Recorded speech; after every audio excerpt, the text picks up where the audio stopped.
నమస్కారం, welcome to trending news programme. నా పేరు సౌందర్య. ప్రస్తుతం ట్రెండింగ్ వార్తల విషయానికి వస్తే, ఔటర్ రింగ్ రోడ్డు టెండర్లలో అవకతవకలపై విచారణ చేపట్టాలని తెలంగాణ సీఎం రేవంత్ రెడ్డి ఆదేశించారు. ఈ మేరకు ఓఆర్ఆర్ టోల్ టెండర్ల పూర్తి వివరాలు సమర్పించాలని హెచ్ఎండిఏ జాయింట్ కమిషనర్కు ఆదేశాలు జారీ చేశారు.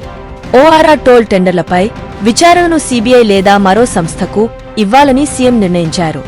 బుధవారం హెచ్ఎండిఏ భవన్లో నిర్వహించిన సమీక్షలో ఔటర్ రింగ్ రోడ్డు టోల్ టెండర్లలో భారీగా అవకతవకలు జరిగాయని, దీనిపై సమగ్ర నివేదిక హెచ్ఎండిఏ జాయింట్ కమిషనర్ ఆమ్రపాలిని ఆదేశించారు. అవసరమైతే బాధ్యులైన అధికారులపై క్రిమినల్ కేసులు పెట్టాలని ఆదేశించారు. మరోవైపు ఇటీవల ఆదాయానికి మించి ఆస్తులు కలిగి ఉన్న కేసులో రెరా కార్యదర్శి, హెచ్ఎండిఏ మాజీ డైరెక్టర్ శవబాలకృష్ణను ఏసీబీ అరెస్ట్ చేసిన విషయం తెలిసిందే. ఆయన ఇచ్చిన కన్ఫెషన్ స్టేట్మెంట్ ఆధారంగా విజిలెన్స్ అధికారులు తనిఖీలు చేపట్టారు. బాలకృష్ణ కన్ఫెషన్ స్టేట్మెంట్లో సీనియర్ ఐఏఎస్ అధికారి అరవింద్ కుమార్ పేరు కూడా ఉండటం చర్చనీయాంశంగా మారింది. బాలకృష్ణ కేసులో దాదాపు 500 కోట్ల అవినీతి బయటపడింది. ఈ వ్యవహారంలో దర్యాప్తు ఇంకా కొనసాగుతోంది. మరొక న్యూస్తో మీ ముందుకు మళ్లీ వస్తాను.